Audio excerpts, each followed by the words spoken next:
Donc merci beaucoup, merci pour l'invitation.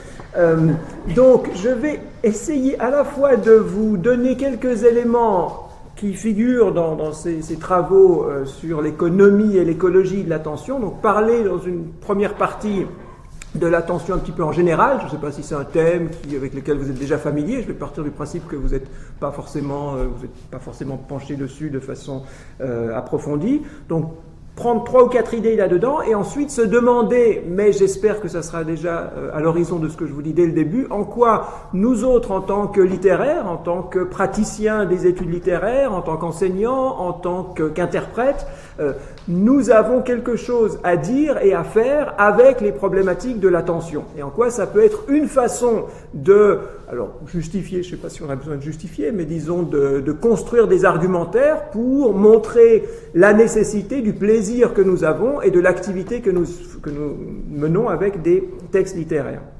Donc j'ai prévu de parler à peu près une quarantaine, cinquantaine de minutes. Je sais qu'il y a des gens qui ont des cours peut-être à 13 heures, donc si vous devez partir avant, je sais qu'il n'y a pas de souci et que c'est pas agressif.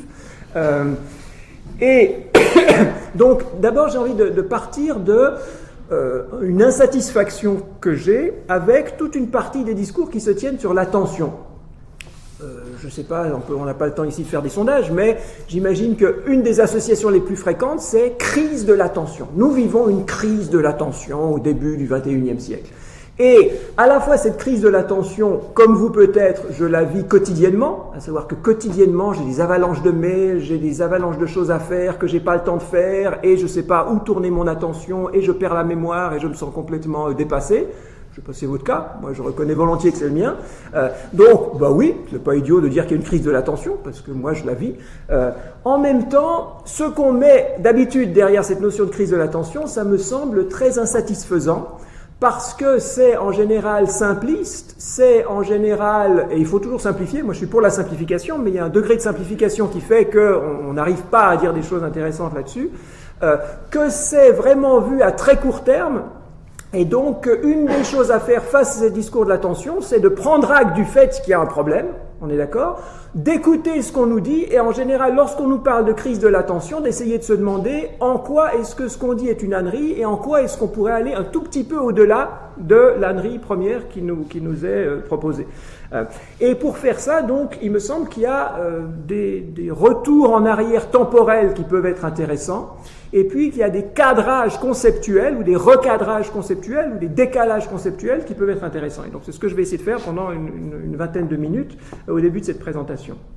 Donc d'abord, crise de l'attention. Moi, je suis, comme tu l'as gentiment dit, à la base spécialiste de littérature française du XVIIIe siècle, et je lis chez Diderot des complaintes récurrentes que faire cette encyclopédie, c'est pas possible, ça prend toute son énergie, qu'il y passe tout son temps, qu'il a absolument pas le temps d'écrire son œuvre, que par ailleurs, Grimm, pour la correspondance littéraire, lui demande de faire des comptes rendus de salon, que quand est-ce qu'il va faire ça, qu'il a 1 année de retard pour rendre ses comptes rendus de salon, etc., et que l'espèce de panique permanente dans laquelle moi je suis, il me semble que le brave Diderot, il était dedans, avant Internet, avant toutes ces choses-là. Donc, le fait que nous autres humains, on n'ait jamais eu, et nous autres humains qui avons envie de faire des choses, sommes un peu curieux et puis qui bricolons, qu'on n'ait jamais assez de temps pour faire ce qu'on fait et que parfois on se sente un petit peu submergé, cette expérience subjective, à mon avis, elle n'est pas du tout nouvelle. Je lis chez un autre auteur moins connu du XVIIIe qui s'appelle Tiphaine de la Roche, une petite phrase comme ça, où il dit « Il y a tellement de livres qui sortent aujourd'hui, il y a tellement d'auteurs il y a plus d'auteurs que de lecteurs, et voilà, hein, ça serait rêvé que d'imaginer que quand on fait un livre, il y ait quelqu'un qui ait assez de temps disponible pour pouvoir le lire. 1760, d'accord ? De nouveau, c'est pas Internet, c'est pas le capitalisme, etc. Donc, il y a un temps large qui fait que la crise de l'attention, on peut dire que beaucoup, j'imagine que si j'étais spécialiste de la Grèce antique ou de Rome, je pourrais aussi trouver des choses, mais ça je ne suis pas, donc je ne peux pas le dire. Bon. Donc, méfions-nous de ça. Hein. Il y a quelqu'un d'autre que j'aime beaucoup, et je ne sais pas si Stéphanie ici, il y a quelqu'un qui devait... Stéphanie non, elle n'est pas là, Stéphanie, parce qu'il y a Stéphanie Roussel, non, qui a collaboré... Je ne la vois pas, mais peut-être qu'elle est là.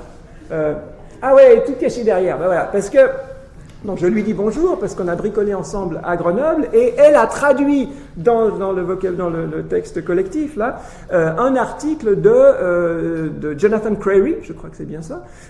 Et Jonathan Crary, c'est donc un historien de l'art à New York University qui a fait un très très beau livre que je vous conseille, qui va être traduit cette année finalement en français, qui s'appelait en anglais Suspensions of Perception, dans lequel il nous montre que c'est depuis en gros 1880 que nous vivons une crise permanente de l'attention. Mais ce qu'il appelle crise permanente de l'attention, c'est beaucoup plus précis que ce que je disais sur Diderot ou sur Tiphaine de la Roche, à savoir que pour lui est lié au capitalisme industriel une dynamique qui produit de la crise de l'attention, qui reproduit constamment de la crise de l'attention. Là, c'est pas seulement dire que la vie est courte et qu'on a trop de choses à faire, c'est dire que qu'est-ce qui s'est passé à la fin du 19e, au 19e siècle, disons. On a la production industrielle, la chaîne de montage, il faut contrôler l'attention du producteur sur une tâche. Il a un geste, il a une chose à faire, et s'il ne la fait pas bien, c'est tout le bas de la chaîne industrielle qui est affecté. Donc, concentrer l'attention sur une tâche du côté du producteur. Une fois que l'industrie produit tous ses biens, il faut bien les vendre, donc il faut trouver des gens qui vont vouloir les acheter, et il faut faire de la publicité ou de la réclame. Donc on a tous ceux qui nous bombardent aujourd'hui sous la notion de publicité, qui commencent à se déployer fortement à ce moment-là. Il se trouve que c'est la même période aussi où on mesure de façon scientifique les capacités du système nerveux humain à détecter des signaux, psychologie expérimentale, et il se trouve que c'est un moment clé aussi du développement de ce qu'on appellera des médias, à savoir, d'abord c'est des choses qui bricolent du cinéma avant du cinéma, le téléphone, puis le cinéma, puis la radio, puis la télévision, puis finalement Internet aujourd'hui. Et donc le décadrage temporel que nous propose Crary, c'est justement de dire, depuis ce moment-là, on a eu constamment ce besoin de contrôler le travail pour concentrer l'attention du travailleur sur des tâches industrialisées, premièrement. On a un besoin d'accaparer, de capter l'attention des citoyens qui sont aussi des consommateurs pour leur vendre les trucs qu'on produit. Et on a des appareils médiatiques basés sur une connaissance empirique et scientifique de ce que c'est que l'attention humaine qui crée quoi une des beautés du texte de Crary, c'est de dire que ça crée en même temps de l'attention et de la distraction. Que ce sont tous ces appareils du cinéma, d'ailleurs il y a un autre beau livre qui vient de sortir, qui est de Mireille Berton, qui s'appelle « Le corps nerveux du spectateur ». Si certains d'entre vous travaillaient sur le cinéma ou l'époque 1880, on dit 95 ou 95 ici ? 95, c'est les Suisses, moi je suis suisse, donc je dis 95, mais non, 95. En 1895 et 1915, elle a fait toute une étude sur les discours qui se tenaient sur le cinéma. Et ces discours qu'ils se tenaient sur le cinéma, ils sont très très proches des discours qu'on a aujourd'hui sur les jeux vidéo, en disant ça accapare l'attention des gens, ça les rend fous, ça les rend violents, toute une génération va être psychotique à cause du cinéma, etc., etc. Donc on a perpétuellement, je sais pas, mais en tout cas périodiquement, de nouveaux médias qui créent de nouvelles conditions et de distraction et de concentration qui font qu'on se sent dans une crise permanente parce qu'on est toujours un petit peu en retard sur ce que ces médias et ces systèmes de production, qu'il faut bien nommer capitalistes, nous imposent comme contrainte à notre attention. Donc ça, c'est le recadrage, je dirais, un petit peu à long terme. Maintenant, quand on parle de crise de l'attention, en général, on localise ça sur les, disons, 20 dernières années. Et là, donc il y a un volume dont on parlait tout à l'heure qui s'appelle l'économie de l'attention. Et si on fait une petite enquête sur ce mot, attention economy en anglais, économie de l'attention, on s'aperçoit qu'on l'employait très peu, voire pas, et que en 1995 et 16, tout d'un coup, beaucoup de gens se mettent à en parler. Et en français et en anglais, c'est presque simultané. Donc là, oui, quand même, il y a quelque chose qui s'est passé à ce moment-là. Et là, il n'y a pas besoin d'être très futé pour repérer que c'est le moment où Internet prend forme massivement, où on se rend compte de ce que c'est ou de ce que ça va être qu'Internet. Et là, on a effectivement, dans cette histoire à long terme que décrivait Crary, un moment une révolution de plus, donc c'est business as usual parce que c'est une révolution de plus, avec en même temps des conséquences beaucoup plus larges. Alors là, je ne vais pas rentrer là-dedans, simplement l'économie de l'attention, ça consiste à faire un certain nombre de constats, d'hypothèses pour, en gros, soutenir que l'attention, à savoir ce dont on a besoin pour recevoir, pour pour jouir d'eux, pour comprendre, pour valoriser, pour regarder des biens culturels, cette attention qui est la ressource dont on a besoin pour que les biens culturels existent, finalement, c'est devenu la valeur la plus importante, la ressource la plus rare dans nos économies. Et donc là, il y a un renversement qui se passe, à savoir, jusqu'à présent, on concevait l'économie de façon, je simplifie forcément de façon un petit peu grossière, comme optimiser des moyens pour produire de façon aussi peu coûteuse, aussi efficace, aussi bonne qualité, etc. Mais l'économie est une affaire de production, du côté du pôle de la production. Qu'est-ce que c'est que l'économie de l'attention? C'est de dire, forcément, il y a toujours des soucis, des coûts de production, mais il y a tout un autre problème qui est de l'autre côté, du côté de la réception, où là, l'attention comme telle est la ressource la plus rare. On a ce discours général auquel on croit ou on ne croit pas. On a des phénomènes qui sont alors, dans les journaux tous les jours, à savoir que quelque chose comme Facebook ou Google sont les plus grandes capitalisations boursières du moment en quelques années, et que qu'est-ce que vend Facebook, qu'est-ce que vend Google, c'est notre attention. C'est devenu banal de le dire aujourd'hui. Donc qu'il y ait quelque chose comme une économie de l'attention, que nous devions y penser parce que à la fois ça surmonte plein d'autres problèmes économiques classiques, on a toujours des problèmes de ressources rares, d'énergie, etc., et peut-être ça va être de pire en pire, mais qu'en plus il y a toute la question, une fois qu'on a produit quelque chose, que ce soit un texte, que ce soit une revue, que ce soit une émission de radio, que ce soit un film, que ce soit n'importe quel type de discours sur les littéraires, il suffit pas de le produire. Le gros problème, c'est de trouver des gens qui vont l'écouter. D'où, merci de venir aujourd'hui, parce que moi je peux toujours parler, mais c'est rare que je parle avec des gens assis derrière et bienveillants. Donc, économie de l'attention, oui, c'est important. Maintenant, et c'est la dernière chose que je vais vous dire avant de rentrer plus tôt dans des questions littéraires, c'est à la fois important et insuffisant de parler d'économie de l'attention, voire il y a autant de dangers et de problèmes qui arrivent lorsqu'on parle d'économie de l'attention que de possibles solutions. Pourquoi? Parce que l'économie telle que nous la concevons aujourd'hui, ce n'est pas une fatalité ou une ontologie de l'économie, mais c'est simplement à la fin du XXe siècle et au début du XXIe, ça fait des années que l'économie orthodoxe, c'est une économie, alors on peut appeler libérale, néolibérale, etc., qui a développé des modèles, et ces modèles, ils sont basés sur la notion quand même de profit. Une économie, c'est fait pour faire du profit pour les agents de la microéconomie, ou alors de PIB, de production calculée à travers des phénomènes marchands au niveau national. L'économie de l'attention, comme je le disais tout à l'heure, elle considère l'attention comme une ressource. Et en tant que c'est une économie, ses fondements épistémologiques, je dirais, sont fondamentalement individualistes. Qu'est-ce que c'est que l'économie orthodoxe? C'est de dire qu'il y a des préférences des consommateurs, ménages, etc., et puis que le marché, il est là pour essayer de satisfaire ces préférences de consommateurs, comme si au début, il y avait des désirs, des subjectivités, appelez ça comme vous voulez, des demandes individuelles, et puis que l'économie, ça agrège tout ça. Tout ça, c'est pas complètement idiot, mais c'est quand même un cadre idéologique très particulier. Et si on reste dans ce cadre idéologique, attention égale ressources, on part de l'attention individuelle, et c'est une affaire d'échange et de profit ou de marchandise, on va rater ce qui, à moi, et il me semble à nous en tant que littéraires, est sans doute le plus important dans les phénomènes attentionnels.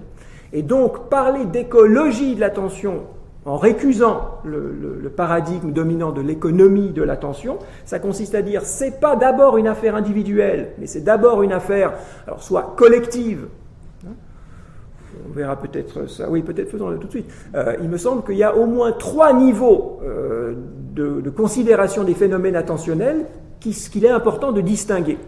Un premier niveau, il est intuitif, c'est mon attention à moi. Moi en tant que sujet, je suis attentif à une page de livre.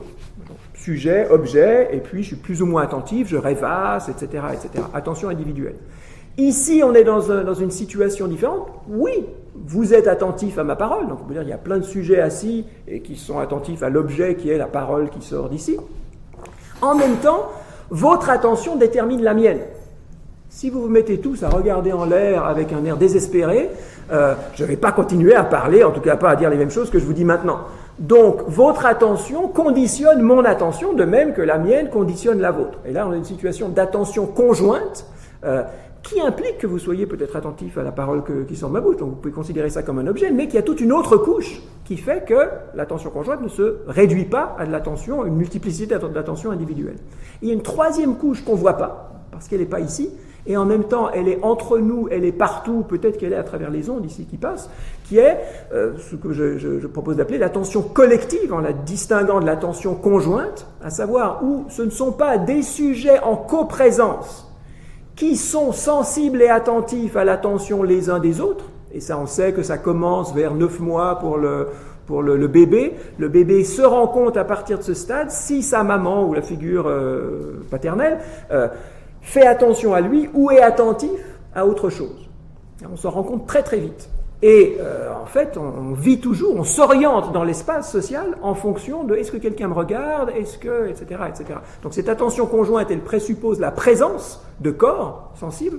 Il y a une autre couche, l'attention collective, qui passe au contraire par les médias. À savoir, quand je lis mon journal chez moi, quand je regarde la télévision, quand j'écoute la radio, je ne sais pas ce que pensent les autres auditeurs, leur attention ne m'affecte pas directement. Je sais qu'elle est là, je sais que je ne suis pas le seul à écouter cette émission de radio ou à regarder ces nouvelles télévisées, mais je ne sais pas ce qu'ils vont. Et donc là, il y a quelque chose d'autre qui est ni de l'attention individuelle, parce que ce n'est pas simplement moi et ma télé, c'est moi et ma télé dans tout un milieu, justement on va parler d'écologie, un milieu qui résonne avec certaines choses. Maintenant en France, on résonne avec les réfugiés, on résonne avec la loi sur le travail, il y a plein de choses auxquelles on résonne en France, le terrorisme, etc. On pourrait raisonner sur plein d'autres choses. Il se trouve que des sortes d'attracteurs font que l'attention collective est attirée autour de certaines choses dont on parle tout le temps, pendant une certaine période. Donc si on commence par distinguer ces trois couches, on est assez vite amené à se rendre compte que l'attention, il y a des phénomènes de ressources, d'économie, etc., mais c'est tout autant une affaire de milieu. Ici, on a un milieu, un environnement attentionnel, alors qui est très beau, avec des boiseries, une sorte d'ambiance d'église, et en même temps, un milieu attentionnel qui est composé par vos sourires, par vos regards, etc., qui fait qu'on est ensemble, et en même temps, alors, je n'ai pas écouté la radio ce matin à Montréal, donc je ne sais pas ce qui est dans vos têtes, mais si je l'avais fait, je saurais un petit peu ce qui résonne entre nous, sans qu'on ait même besoin de le dire. On sait que, je ne sais pas si le maire a dit quelque chose, ou si tel politicien a fait quelque chose, ou telle star, ou je ne sais quoi. Et donc c'est à partir de ces milieux qu'on peut comprendre les phénomènes attentionnels comme répartis sur plusieurs couches. Et c'est pour ça une des raisons pour lesquelles il me semble qu'il faut parler d'écologie de l'attention. Donc pas une affaire d'individu, mais une affaire de milieu, pas une affaire de profit.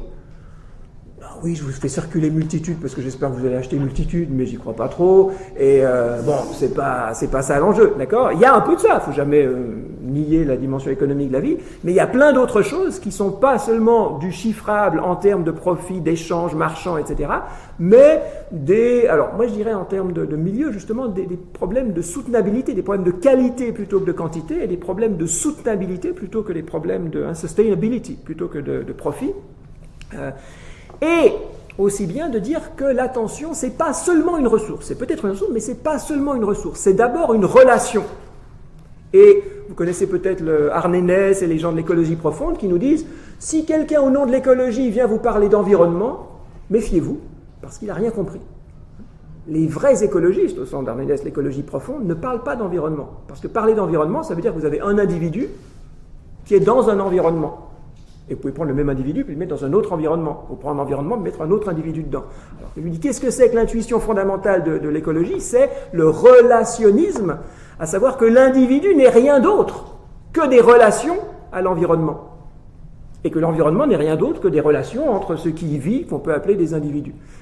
Et donc, parler d'une écologie de l'attention, c'est se dire, on se construit constamment à travers des relations au livre, des relations au climat, des relations les uns aux autres, que ces relations, c'est pas seulement des milieux dans lesquels on est comme ça parachuté, qu'elles nous constituent constamment. Et donc, parler d'écologie de l'attention, c'est penser l'attention comme de la relation. D'où, et là je vais rentrer tout de suite dans des questions littéraires, jusqu'à présent, je vous ai parlé de l'attention, crise de l'attention, économie de l'attention, au singulier, attention. Ce qui est une imposture fondamentale. Vous auriez dû m'arrêter, vous auriez dû hurler au bout de 30 secondes en disant « Qu'est-ce que c'est que ce type qui nous parle de l'attention comme si l'attention, ça existait ?» L'attention, ça n'existe pas. L'attention que je prête à ma femme qui est malade, à ma chatte qui se promène dehors, à un livre que je suis en train de lire, aux nouvelles télévisées, au type qui m'appelle pour me vendre je ne sais pas quoi, oui, c'est de l'attention, mais c'est des qualités d'attention tellement différentes que, de nouveau, comme lorsqu'on dit crise, j'ai envie de dire non, c'est pas parce qu'une crise, voilà, si c'est une crise permanente, c'est plus vraiment une crise. De même, lorsqu'on dit l'attention, est-ce que c'est l'attention individuelle, conjointe, collective, quel type d'attention est-ce que c'est? Et donc voilà, donc l'étape suivante un petit peu, c'est de dire cassons cette notion d'attention au singulier, dont, petit retour en arrière, il me semble qu'il y a une justification de parler de l'attention au singulier, c'est justement du point de vue économique. Avec le développement des médias, avec le développement de ce qu'ils appellent des publics, on a d'abord eu quelque chose qui s'appelait l'audiométrie, ou le médiamétrie, non, comment ça s'appelle audimat, voilà, en France ça s'appelle audimat, je ne sais pas comment ça s'appelle ici, pour mesurer qui regarde le journal télévisé de telle chaîne plutôt que telle autre chaîne, qui était une façon de se dire, pour cette chose qu'est la télévision, on peut homogénéiser un petit peu l'attention. Depuis une dizaine d'années, on a quelque chose qui s'appelle PageRank de Google, vous connaissez l'algorithme de Google, et là il y a des discours que je trouve assez convaincants pour dire, qu'est-ce que c'est que PageRank de Google, ça rank, ça classe, finalement sur un classement qu'on pourrait complètement agréger, pour dire de quoi parle-t-on, sur quoi posons-nous des questions, sur quoi on veut s'informer à la surface de la planète au moment T.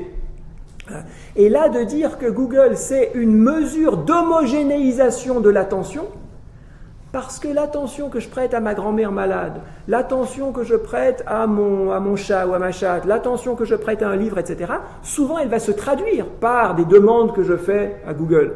Grand-mère qui crache et ça a l'air un peu rouge, qu'est-ce qu'on fait, etc. Donc, vous savez que c'est comme ça, on le dit, c'est une moitié une légende, mais que Google connaît les épidémies de grippe bien avant l'Organisation mondiale de la santé. Parce qu'on peut faire des algorithmes qui fait que vous repérez quand les gens parlent de tousser, quand les gens parlent d'antibiotiques, etc. Et à partir simplement en écrémant ce qui se passe sur Google, on voit où sont les foyers de grippe.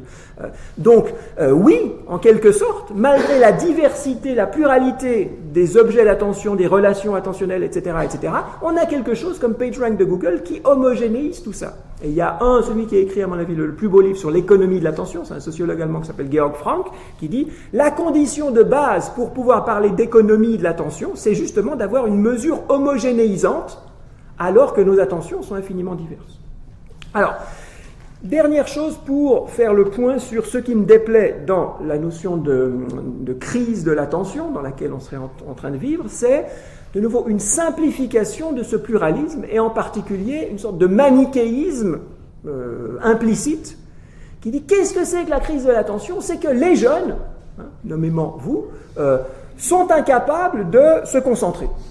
Les jeux vidéo, le stress de la vie, je sais pas quoi, ils sont incapables de se concentrer. On est une génération qui peut pas lire Guerre épais parce qu'il y a trop de pages, qui va regarder Guerre épais sous forme de vidéo sur YouTube, et puis qui va en parler, etc. Et voilà, ça c'est le discours classique qu'on a sur l'attention, me semble-t-il, dans ce que j'ai pu repérer. Tout ça c'est basé sur un manichéisme qui dit se concentrer c'est bien, et on peut plus le faire, et être distrait c'est mal, et on y est plus ou moins condamné. À la fois c'est pas idiot, parce que c'est vrai que c'est bien de se concentrer, et c'est vrai que souvent être distrait, ça peut être dangereux si vous conduisez, etc. Bon, on est d'accord. En même temps, ça simplifie tellement, justement, le pluralisme de ce que c'est que l'attention humaine, de ces relations très diverses que sont l'attention humaine, qu'on s'interdit, à mon avis, de résoudre les problèmes qu'on pose si on cadre la crise de l'attention de cette façon-là. Donc d'abord, il me semble qu'il faut dire que la concentration, c'est pas un bien en soi. Il est très important de pouvoir se concentrer, et c'est beaucoup moins, à mon avis, un choix individuel que de nouveau une question de milieu.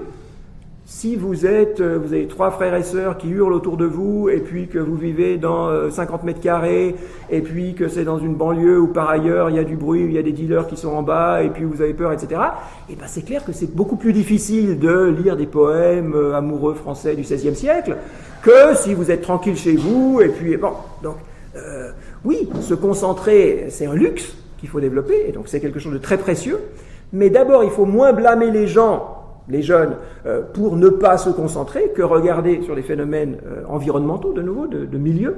Et ensuite, la concentration, c'est autant un danger qu'un bien. Vous connaissez tous la fable du philosophe qui tombe dans un trou, le philosophe qui regarde la lune et qui tombe dans un trou. On est tous un peu des philosophes, à méditer, à penser, et puis on est distrait. Donc, distraction, de dire attention c'est bien, attention c'est concentration et distraction c'est mauvais, ça ne correspond pas du tout à la réalité, qui fait d'abord que la plupart du temps, on doit être distrait, à savoir on doit répartir notre attention sur différents niveaux attentionnels, sur différentes temporalités attentionnelles, différents objets attentionnels. Ça c'est l'état normal. C'est très rare et c'est complètement, on pourrait dire, antinaturel de se concentrer sur une seule chose. Nous, on aime le faire et on dit à nos étudiants de le faire en lettres et on est frustré lorsqu'ils ne le font pas parce que pour qu'il puisse y avoir un certain type d'expérience littéraire, effectivement, il faut avoir un petit peu de silence, il faut pouvoir se plonger dans un texte et travailler sur ce texte. Donc pour nous, c'est très important, comme j'imagine pour la plupart des humains. En même temps, qu'est-ce que c'est que la distraction ? La distraction, c'est pas le contraire de l'attention, c'est être attentif à autre chose qu'à ce que l'autorité veut que vous soyez attentif. Et la distraction, d'habitude, ce que disent mes collègues professeurs, c'est je fais mes cours et puis les gens ils sont sur leur téléphone ou ils font leur mail ou voilà, et c'est pas tolérable. Je sais pas, ça fait pas du bien au narcissisme, là on est d'accord. Est-ce que c'est un crime ? Est-ce que ça peut s'expliquer ? Est-ce que c'est pas finalement très normal et plutôt sain que dans certaines circonstances, l'autorité nous demande de faire quelque chose, faites attention à ce que dit le président, faites attention à ce que dit le chef, faites attention à ce que dit le prof, et puis que soit on ait déjà lu des choses là-dessus et qu'on n'ait pas besoin de le savoir, soit qu'en fait il soit un petit peu sénile et qu'il répète un truc qu'il a déjà dit la semaine dernière, soit qu'on ait une urgence absolue pour répondre à un mail, etc., et qu'on puisse soi-même, justement, diriger ces niveaux attentionnels, ces intensités attentionnelles qui sont toujours plurielles et pluralistes, en étant finalement le mieux placé pour juger de comment on les répartit, ces ressources attentionnelles. Moi je trouve que il faut plutôt le reconnaître que le blâmer ou le criminaliser. Donc, la distraction, méfions-nous de cette idée de distraction, et moi j'ai souvent envie de dire, on n'est pas assez distrait. Le gros problème, à mon avis, de 2016, là on est en 2016 je crois, c'est qu'on est complètement obsédé par le PIB, la croissance, le chiffre du chômage. Si on prépare un avenir calamiteux pour les générations qui viennent, c'est pas du tout par distraction, ou alors on peut dire c'est parce qu'on est distrait des affaires environnementales, peut-être, mais c'est tout autant parce qu'on est hyper concentré sur chiffre du chômage, chiffre du PIB, etc. Donc on souffre et on va faire souffrir les générations à venir autant par notre extrême concentration que par nos distractions. C'est deux façons de dire la même chose, mais c'est ni la distraction ni la concentration. Alors, j'en arrive à l'attention dans le domaine des études littéraires. Qu'est-ce que nous, en quoi nous travaillons l'attention, en quoi notre approche, notre pratique, je dirais, attentionnelle, se situe dans ce cadre-là, et en quoi peut-être, je ne sais pas si c'est une réponse à la crise, mais en tout cas c'est quelque chose dont nous pouvons parler et dont nous pouvons essayer de faire rayonner, je dirais, les mérites. Alors, il y a quelqu'un ici que je vous conseille de lire, que vous connaissez peut-être déjà, c'est Jean-Marie Schaeffer, qui est donc quelqu'un qui vient des études littéraires, qui a fait un très beau petit livre qui s'appelait « Petite écologie des études littéraires », il parle aussi d'écologie, mais qui a fait des choses sur les genres, qui a fait des choses sur la fiction. Enfin, pour moi, c'est vraiment un des grands vivants qui dit des choses vraiment belles sur la littérature. Son dernier livre s'appelle l'expérience esthétique. Et dans l'expérience esthétique, il y a tout un premier chapitre qui fait une cinquantaine de pages, qui s'appelle l'attention esthétique. Et alors, je vais vous résumer ça très brièvement. Donc, il parle d'attention esthétique, pas seulement littéraire. Ça peut être quand vous allez voir un tableau dans un musée, quand vous regardez un film, etc., etc. Mais il dit, on a l'attention standard, qui est celle que vous avez maintenant lorsqu'on marche dans la rue, lorsqu'on lit un journal, etc. L'attention standard, c'est quoi ? C'est justement un principe d'économie. On essaye d'aller aussi vite que possible dans la capture d'informations pertinentes pour pouvoir passer à la suite. On lit une page de journal, c'est de voir les titres, et puis il y a des titres qui vous intéressent, des titres qui ne vous intéressent pas, vous lisez un peu le contenu du truc, puis une fois que vous avez saisi, vous passez à la page suivante, etc. etc. Attention standard, quand vous marchez dans la rue, vous repérez qu'il y a une personne qui vient en face de vous, vous n'allez pas lui rentrer dedans, qu'il y a un bus qui est en train de passer, qu'il y a une affiche qui vous intéresse parce que c'est un concert, etc. Il faut aller aussi vite que possible, et sitôt qu'on a catégorisé, reconnu quelque chose, eh ben on passe au suivant. Qu'est-ce que c'est que l'attention esthétique ? Il la caractérise alors à la fois par une attention qu'il appelle descendante au lieu d'ascendante, au lieu de voir plein de choses et puis d'en tirer quelques catégories, bus, danger, affiche, promesse de plaisir, etc. Au contraire, on va partir d'identification et redescendre vers des détails. Tiens, cette affiche, pourquoi il y a cette couleur-là ? Ce bus, quel est le bruit du bus ? Est-ce que c'est un bruit ? Est-ce que le bus est enroué parce qu'il est mal réglé ? Ou au contraire, est-ce que c'est un bus qui fait le bruit idéal, etc. D'habitude, on ne fait pas attention. Enfin, je ne sais pas si vous faites des sondages sur les bruits de bus. D'habitude, moi pas. En revanche, vous pouvez tout à fait devenir sensible au noise, au bruit. C'est une qualité musicale. De se dire, tiens, la vie est faite de bruit et ces bruits, on peut leur conférer une qualité esthétique. Donc ça veut dire quoi pour Schaeffer ? On fait attention aux détails plutôt qu'à saisir des identifications, et surtout, il dit, pour qu'il puisse y avoir attention esthétique, il faut qu'il y ait un retard de catégorisation, qu'on accepte un retard de catégorisation. Et là, il me semble que c'est absolument à la fois intuitif pour nous tous, et en même temps central dans la définition de ce que notre travail, il me semble, apporte d'abord à nous, et ensuite à la société en général. Retard de catégorisation, c'est quoi ? Et on peut partir de l'exemple que donne Schaeffer dans son livre antérieur sur la petite écologie des études littéraires, où il dit, finalement, pendant plusieurs années, la façon dont nous avons enseigné la littérature était une négation de l'expérience esthétique. Je ne sais pas si c'est le cas au Québec, à Montréal. Je sais qu'en France, ça a pas mal été le cas. Il ne faut jamais simplifier, donc les choses sont beaucoup plus complexes. Mais moi, j'ai pas mal d'étudiants qui arrivent encore à l'université, et quand on leur donne un texte à expliquer, le travail pour eux, c'est d'identifier des figures. Là, on a une métaphore, et puis là, il y a Saint-Deth, et puis là, etc. Et ils font tout ce travail, puis ils arrivent au bout, et puis voilà, puis ils sont contents parce qu'ils ont fait ce qu'on leur avait appris à faire. Et c'est très intéressant de faire ça, c'est un petit peu comme... Enfin, intéressant, je sais pas, mais c'est pas inutile de faire ça. C'est un petit peu comme faire des poids quand on va à la gym, ou faire du vélo sans que le vélo bouge. C'est un peu ridicule de faire du vélo quand ça bouge pas, mais ça fait du bien au cœur, ça fait plein de choses. Donc moi, je suis pas du tout contre l'entraînement qui consiste à identifier des figures. En même temps, c'est une négation absolue de l'expérience littéraire ou esthétique, parce que l'expérience esthétique, c'est justement de se dire, mes catégorisations, c'est pas ce qu'il faut. Peut-être que je peux dire que c'est une métaphore, peut-être que je peux dire qu'il y a ceci, qu'il y a cela. Mais ça devient intéressant lorsque, justement, je suspends mes catégorisations, que je regarde quelque chose sans savoir comment l'identifier. Et c'est là qu'il se passe quelque chose, c'est là qu'il se passe une expérience esthétique. Donc, de tolérer, voire de cultiver un retard de catégorisation, de se dire, sitôt qu'on peut catégoriser quelque chose, c'est pas intéressant, c'est la recatégorisation qui est intéressante elle-même, c'est ça que nous faisons lorsque nous lisons des textes, et donc c'est les points aveugles, c'est pas les signaux, mais les bruits du texte sur lesquels nous travaillons. Alors là, on a une définition à la fois de l'attention esthétique et du travail littéraire qui me semble très à la fois simple, je ne sais pas si j'ai réussi à le simplifier, et puissante. Parce qu'à partir de là, il me semble qu'on peut de nouveau repenser toute une série d'autres choses. Alors, peut-être, donc rapidement, faisons le point. Qu'est-ce que ça nous dit sur la littérature ? Moi, je ne vais pas vous dire ce que c'est que la littérature, je ne sais pas. Je sais que souvent, nous avons tendance, et ce n'est pas du tout idiot, à penser la littérature en termes de corpus. Apollinaire, c'est la littérature. Le Monde, le journal quotidien Le Monde, c'est pas de la littérature. L'annuaire de téléphone, c'est pas de la littérature. Montaigne, c'est de la littérature. On sait que c'est pas simple cette affaire de corpus, parce que est-ce que Montaigne c'est de la philosophie plutôt de la littérature, etc. On s'est battu là-dessus. De toute façon, on parle en termes de corpus. Et de nouveau, c'est pas idiot, il y a plein de justifications à faire ça. Ce que nous pousse à faire Schaeffer et ce que j'essaye de faire aussi moi depuis quelques années, c'est de dire la littérature, c'est d'abord un style attentionnel. C'est un style attentionnel. C'est une certaine façon de faire attention, alors on va dire pour aller vite, à des textes ou à des discours, même s'il y a quelque chose qui s'appelle la poésie sonore, où c'est pas forcément des textes et des discours, mais ça peut être du son, etc. Donc les choses de nouveau sont plus complexes, mais c'est essentiellement un style attentionnel, une manière de faire attention.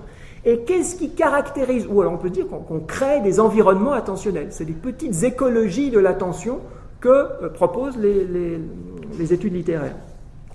Donc, une écologie de l'attention parmi d'autres, une relation attentionnelle parmi plein d'autres, ni forcément meilleure, ni forcément plus noble, je ne sais pas, c'est une parmi d'autres, pluralisme dont je parlais tout à l'heure, qui se caractériserait par quoi? Je dirais qu'il se caractériserait d'abord par ce qu'un autre chercheur sur l'attention, qui s'appelle Dominique Boulier, a identifié un certain nombre de ce qu'il appelle des régimes attentionnels. Des régimes attentionnels.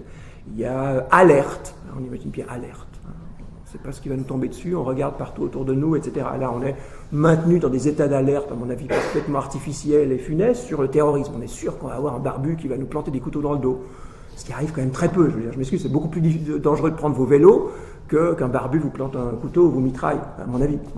Ça n'a pas la même signification, n'empêche qu'on surestime complètement dans nos envoûtements médiatiques l'impact. Et donc on fait exister le terrorisme par l'attention qu'on porte au terrorisme. Alors, on ne peut pas dire que demain plus personne ne parle des attentats, ça serait trop simple et c'est pas réaliste. N'empêche que, au moins que les journalistes aient un tout petit peu conscience du fait que plus ils en parlent, plus ils contribuent à valoriser le terrorisme en le faisant exister de façon médiatique. Donc, alerte, c'est le régime dans lequel on serait. Qu'est-ce que serait une des caractéristiques du régime littéraire? Ça serait d'abord un régime de fidélisation. Un autre terme que propose Boulier, c'est justement fidélisation. Et ça veut dire quoi, fidélisation? C'est peut-être une autre façon de revenir au principe d'autorité. Un principe d'autorité, on nous dit, ah oui, avec Descartes, jusqu'à Descartes, médiéval, etc. Parce que Aristote l'a dit, c'était vrai. Puis arrive Descartes et la modernité, c'est pas parce qu'Aristote l'a dit que c'est vrai, soit il faut utiliser l'autre raison, soit il faut utiliser des preuves empiriques, des expériences, des appareils de mesure, etc., etc. Oui, il me semble que nous, autres littéraires, on doit se revendiquer du principe d'autorité. Cette attention, ce style attentionnel de la littérature, ça consiste à dire l'auteur a toujours raison. Quoi qu'il ait dit, par principe, l'auteur a toujours raison. C'est pas toujours facile. Parce qu'il y a des gens qui s'appellent Céline, qui font des textes antisémites. Parce qu'il y a des braves gens comme Rousseau qui font des thèses vraiment bêtement sexistes et antiféministes. Lorsque Rousseau écrit que la femme, en gros, est là pour plaire à son mari, c'est pas idiot, parce que c'est bien de se plaire les uns aux autres. En même temps, quand vous lisez, je sais pas, le livre 5 de Lémile, je crois, où il développe sa théorie de la femme, c'est difficile pour nous de l'accepter comme tel. Pour moi, le défi, contrairement peut-être à la philosophie, je ne suis pas philosophe, mais j'imagine qu'on pourrait travailler différemment en philosophie, pour moi le défi de la littérature, c'est de se dire Rousseau a toujours raison, même lorsqu'il dit quelque chose avec lequel je ne suis pas du tout d'accord. Et donc ça fait de nouveau bruit, mes catégorisations ne fonctionnent pas, donc il faut que je recatégorise. Pourquoi Rousseau dit que la femme doit être comme ça? Pourquoi, moi j'aime beaucoup Spinoza, pourquoi Spinoza, le brave homme, il est mort juste 2 jours trop tard? Pauvre Spinoza, parce qu'il était en train d'écrire le traité politique, et il finit, le traité politique est inachevé, mais le dernier paragraphe, c'est pour dire que les femmes sont exclues de la politique a priori. Moi, je suis très ennuyé, parce que j'aime beaucoup Spinoza, et là, il dit visiblement une ânerie. Les plus belles interprétations de Spinoza, c'est ceux qui arrivent à nous faire comprendre pourquoi il en arrive à dire une telle ânerie, à partir d'implicites, qui néanmoins est juste et qui nous fait penser différemment, non pas tellement aux femmes, mais aux humains, aux catégorisations, aux classifications, etc. Donc le principe d'autorité, il me semble que nous, on en est porteurs en littérature, c'est de se dire, ce qui est sorti de l'auteur tel que c'est sorti, c'est notre travail, c'est nous qui devons nous transformer, c'est nous qui devons altérer, refigurer, reconfigurer nos catégorisations pour pouvoir rendre compte de façon positive de ce qu'il nous dit. Et c'est là le défi. Justement pas de savoir, on sait que les femmes ne sont pas inférieures aux hommes, ça oui on le sait, il faut le défendre. Pourquoi Rousseau a pu dire ceci? Comment ça nous fait relire Rousseau différemment, sans du tout être d'accord avec ce qu'il dit ici, il me semble que c'est ça le défi des lettres. Et ça c'est fidélisation. Par a priori, c'est un auteur, il ne peut pas se tromper, et c'est nous qui sommes dans une position quasi religieuse de fidélité face à cet auteur. Qu'est-ce que c'est que notre travail aussi dans l'attention littéraire? C'est forcément aussi un travail de recontextualisation. Recontextualisation, ça veut dire quoi? Ça veut dire justement replacer un discours, une phrase, l'usage d'un mot, dans des contextes qui ne sont jamais des contextes qui sont déjà donnés, des contextes forcément que nous construisons. Et on retombe sur une histoire d'écologie de l'attention. Le sens de cette phrase va être conditionné par l'environnement dans lequel je la resitue. C'est donc bien la relation, la phrase n'a pas de sens en elle-même, c'est la relation de cette phrase dans ce milieu-là, dans cet environnement, appelons ça un contexte, qui va faire la signification que je trouve dans le texte. Et ce contexte, forcément, il peut être tout à fait historique. Et là, je dirais, c'est d'autant plus intéressant parce que ça nous fait sortir de nous-mêmes, ça nous fait sortir de nos catégorisations. Donc la lecture contextualisante, historiciste, elle est à mon avis absolument nécessaire, indispensable, enrichissante, dans la mesure où on a toujours tendance à projeter nos propres catégories actuelles sur les textes et à mécomprendre le texte en y lisant nos propres petites obsessions, nos propres petits imaginaires, plutôt qu'autre chose qu'on pourrait y trouver, si on connaissait mieux la culture dont il est émané, une culture différente dans la géographie, une culture différente dans l'histoire. En même temps, ces contextes, ces milieux qui nous permettent de construire du sens, ils sont toujours un petit peu nos milieux, à savoir que on ne peut pas, et je crois non seulement on ne peut pas, mais je vois pas pourquoi on le ferait, de se dire on va regarder Rousseau depuis la planète Mars sans savoir qu'on est en 2016 et puis qu'il y a des questions sur le féminisme, sur la nature, sur l'éducation qui sont des questions contemporaines. Donc ça, d'une part, on ne peut pas y échapper, d'autre part, il me semble que c'est ça qui nourrit tous nos gestes interprétatifs, mais que c'est toujours un choix de contextualisation et c'est nous à dire cette attention qui est une attention donc basée sur la fidélisation, qui est une attention contextualisante, on prend la responsabilité de nos contextualisations parce que la lecture des textes littéraires est faite pour quelque chose. Et elle est faite pourquoi ? Pour nous faire du plaisir. Pour quelque chose, c'était une imbécilité, elle est faite pour plein de choses différentes. Nous faire plaisir, nous donner de la culture, etc., etc. Mais aussi, me semble-t-il, nous faire contribuer au travail constant de, justement, recatégorisation. Qu'est-ce que c'est qu'une culture ? Dans la mesure où une culture est vivante, c'est une culture qui hérite de catégories, qui a besoin de ces catégories pour s'orienter dans le monde, pour donner sens au monde, on n'y échappe pas, mais qui est vivante dans la mesure où elle recatégorise constamment. Et ça serait quoi notre travail à nous ? Mais je dis nous littéraires, là vous êtes dans étudiants, enseignants, etc. Mais c'est le travail de quiconque regarde un film ou de quiconque lit un roman ou justement a une attention un tout petit peu esthétique face à un tableau ou face à quoi que ce soit. On est tous en train de recatégoriser, de corriger, si on veut, d'amender, d'ajuster les catégories qu'on avait face à une extériorité que sont les œuvres, les textes, les réalités. Et je parlais tout à l'heure de contextualisation historique, c'est une forme d'extériorité que la contextualisation historique. Alors cette recatégorisation, j'aimerais bien l'appeler peut-être reformulation. Il me semble que nous, notre rôle, mais de nouveau, on est tous un peu littéraires, enfin il faudrait qu'on soit tous un peu littéraires, il faudrait, je ne sais pas si c'est forcément le cas ou si ça va être le cas, mais moi je trouve que ce serait plutôt bien. On recatégorise, je dirais, et on essaye de reformuler cette attention qu'on fait porter sur, disons, des textes, pour aller vite, sur des discours. Ensuite, on la porte sur un moment de reformulation. On se redonne des mots qui sont toujours justement des relations. C'est une relation entre mon vocabulaire d'aujourd'hui, le vocabulaire dont j'hérite, le vocabulaire avec lequel je fonctionne, et puis cette extériorité qu'est le vocabulaire d'un auteur, qui est d'autant plus extérieur s'il écrit au Moyen-Âge et que j'ai des problèmes pour simplement comprendre la langue, donc je dois recourir à des dictionnaires, ou forcément si c'est une langue étrangère, mais qui est déjà extérieur si ça a été écrit il y a 100 ans, il y a 50 ans, voire même il y a 10 jours. Donc c'est de construire une relation qui à la fois s'affronte à cette extériorité, et là je reviens sur la définition même de l'attention, je fais une petite parenthèse, ma phrase ne sera pas finie avant 5 minutes, donc être attentif, tout à l'heure je disais avec Schaeffer, l'attention esthétique, c'est retard de catégorisation. Il y a un autre livre très beau sur l'attention qui est sorti en 2014, je crois, de Nathalie Depraz, D-E-P-R-A-Z. Si vous vous intéressez à l'attention, je vous conseille vivement de lire ce livre qui s'appelle Attention et vigilance. Nathalie Depraz, c'est une philosophe, alors elle est très, très, très sérieuse, phénoménologue, qui lit Husserl, qui est vraiment une des meilleures spécialistes de Husserl, et elle fait un livre vraiment un livre très, très gros et très important sur l'attention à partir de Husserl, mais aussi des neurosciences, etc., etc. Et c'est une des meilleures façons de contrer le manichéisme de l'attention dont je vous parlais tout à l'heure, à savoir, on dit se concentrer c'est bien, être distrait c'est mauvais, parce que quand on creuse ce que c'est que l'attention humaine à travers ces outils de phénoménologie, etc., il en arrive à dire le plus important, oui c'est bien important de se concentrer de temps en temps, mais le plus important dans l'attention, c'est justement de suspendre, alors on pourrait dire les catégorisations, mais de s'ouvrir à quelque chose. Pourquoi on n'a pas de capacité de perception. Et là, il me semble que ça correspond tout à fait à notre idée. Qu'est-ce que c'est qu'être attentif à quelque chose ? Même le mot être attentif, c'est justement regarder une fois qu'on a déjà vu. On a vu quelque chose, on a identifié, et puis on regarde. Et cette attention, souligne Deprat, implique une ouverture. On ouvre quelque chose. On ne sait pas ce qui va en ressortir. Si on savait déjà, il n'y aurait pas besoin d'être attentif. On s'ouvre à une extériorité, on s'ouvre à quelque chose qui va nous aliéner, qui ne sera pas nous, mais qui va nous enrichir parce que ça va nous aliéner, qui va nous faire devenir autre que ce qu'on est.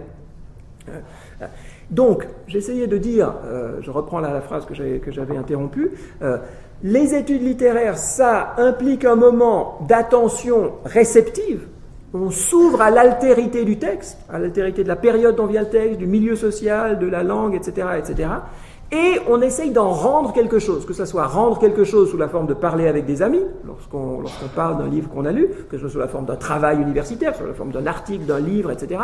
Et lorsqu'on rend ceci, justement, on doit construire une relation avec de l'étrangeté, avec de l'étranger, et reformuler le sens. Le sens, la signification ne vient que de ces reformulations ou refigurations. Et là, je vais conclure là-dessus. Les études littéraires, il me semble, une des choses les plus importantes qu'elles peuvent nous apporter dans le cadre d'une écologie de l'attention, c'est de nous faire développer ce réflexe de toujours mettre en crise, je reviens au mot de crise, ou disons mettre en question, les figures que nous repérons dans des fonds. Et là, ce rapport figure-fond, il me semble qu'il est fondamental, de nouveau, pour rendre un petit peu plus complexe le discours sur l'attention. A priori, être attentif, c'est identifier des choses. De nouveau, c'est repérer des figures. Il n'y avait rien et je repère ici une fenêtre, là une bouteille, si j'ai soif, là une montre parce que j'essaie de ne pas trop dépasser le temps, etc. Donc on fait émerger des figures. Qu'est-ce que c'est être attentif selon Deprat ?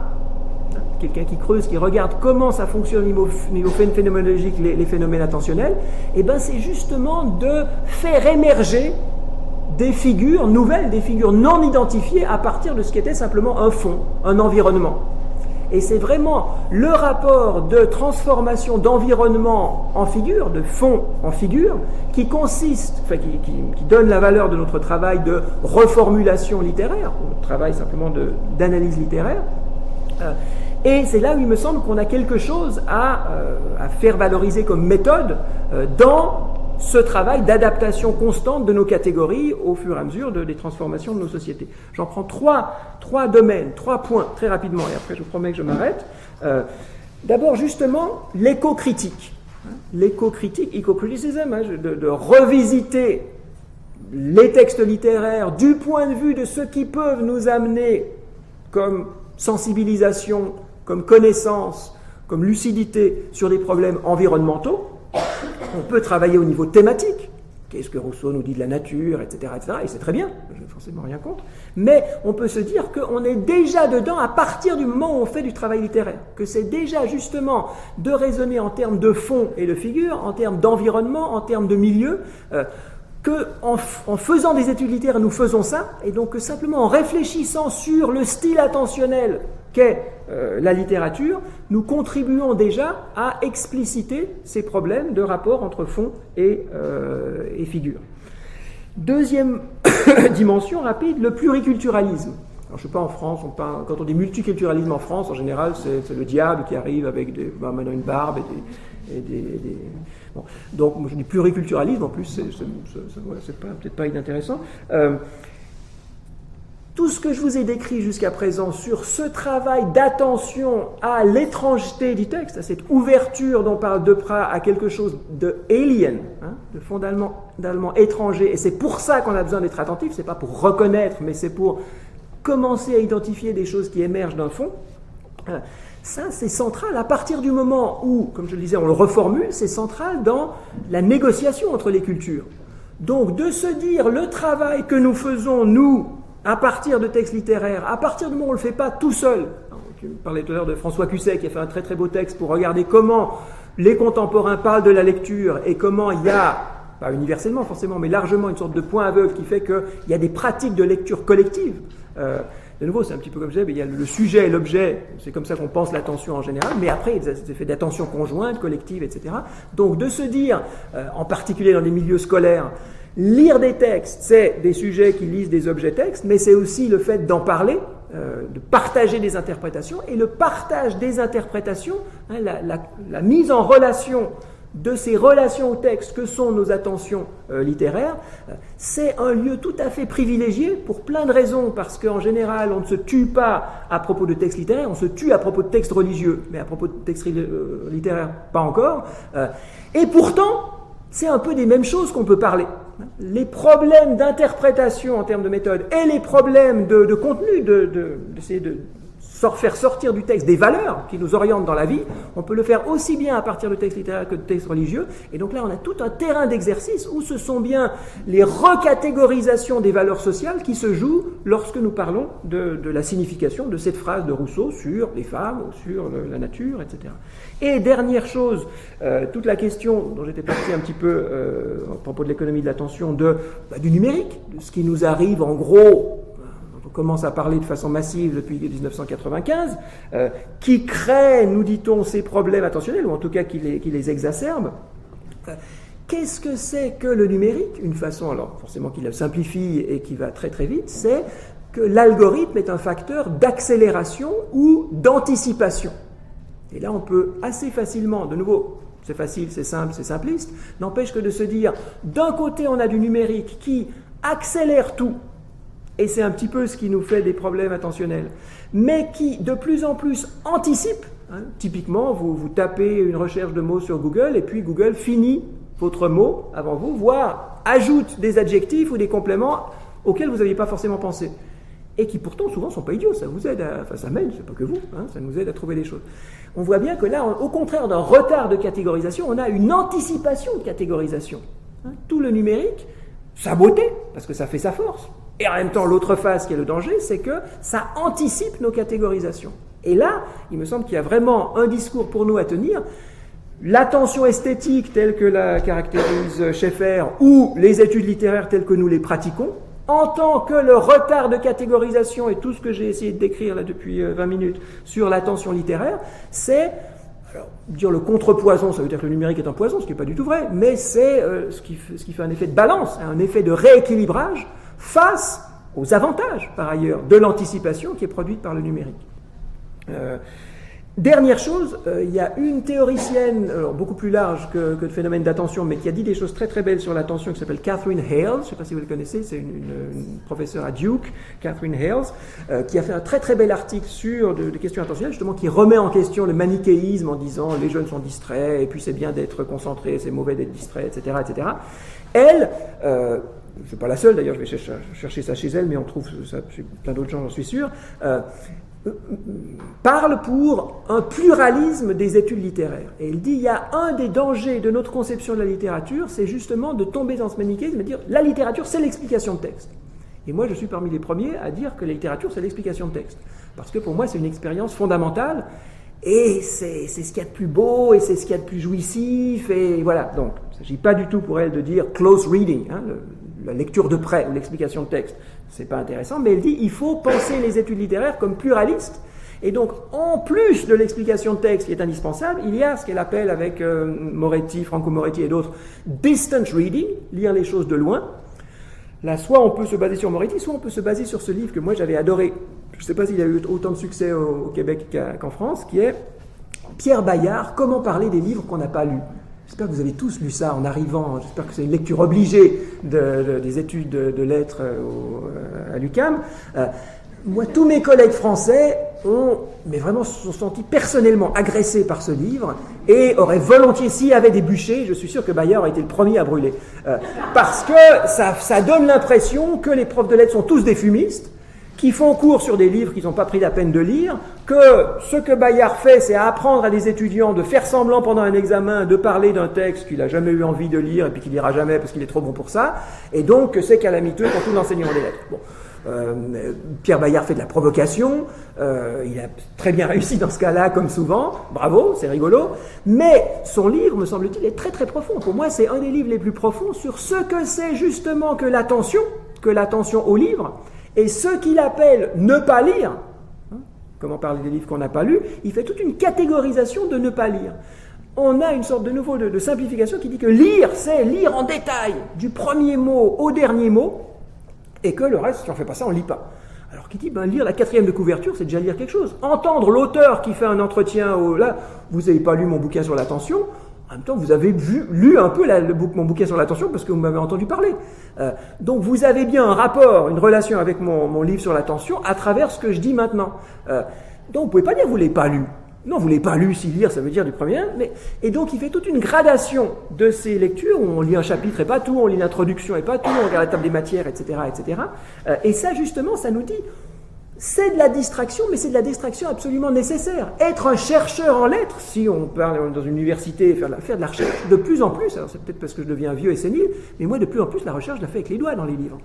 À savoir que je vois un petit peu de quoi ça parle, et puis je comprends assez vite de quoi il est question, parce que j'en ai lu pas mal avant, etc. Et tout d'un coup, je tombe sur, tiens, là, il y a un chapitre, ça, j'y avais jamais pensé, puis je l'ai pas vu ailleurs, etc. Et là, tout d'un coup, je lis bien. Et il y a des livres que je lis du début à la fin. Je suis en train de lire maintenant, je vous conseille d'ailleurs, The Stack de Benjamin Bratton. Si vous voulez réfléchir au numérique, The Stack de Benjamin Bratton, c'est 300 pages, mais pour le moment, je suis à la page 150 et j'ai tout lu. Donc ça arrive aussi. N'empêche que d'apprendre à ne pas lire un livre, d'apprendre à écrémer et à faire ça, on sait tous que ça fait partie de la recherche et que c'est aussi important. Donc ce distant reading, on en a absolument besoin. D'autant plus, pour revenir au sujet du début, que justement il y a tellement de pléthore de choses qui paraissent que pour se situer, on est forcé de regarder les choses de loin. Et si on ne fait pas ça, si on ne parle que si on ne prend en considération que les livres qu'on a lus du début à la fin, on est complètement largué. C'est pas possible. On ne fait pas vraiment du travail de recherche. Et finalement, nous dit Catherine Hayles, il y a machine reading. Et machine reading, c'est close reading, distant reading et machine reading, c'est d'utiliser des fonctions de recherche de mots, c'est d'utiliser tout ce que le numérique nous permet de faire pour utiliser l'attention des machines, l'attention algorithmique, pour enrichir notre propre attention. Et que les études littéraires, c'est peut-être bien justement de les mettre au pluriel, parce que c'est la multiplication d'effets de relations entre ces trois niveaux, de même que l'attention, ça n'existe pas au singulier, il y a une attention individuelle, il y a une attention conjointe, il y a une attention collective, et que les trois se superposent presque toujours. Quand je suis tout seul chez moi, il n'y a pas d'attention conjointe, etc. Mais que c'est donc penser ce pluralisme de l'attention qui est une condition pour de la bonne attention. Qu'est-ce que c'est que de la bonne attention? C'est ma dernière phrase, ça se basera sur Nathalie Deprat de nouveau. Elle prend le mot de modulation.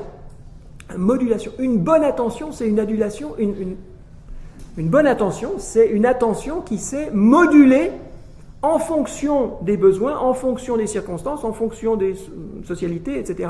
Soit des concentrations très intenses, soit au contraire d'écrémer et de voir plein de choses, d'aller très vite, etc. Et c'est cette capacité de modulation entre un pluralisme de formes attentionnelles qui fait la qualité de l'attention, et je m'arrête là-dessus.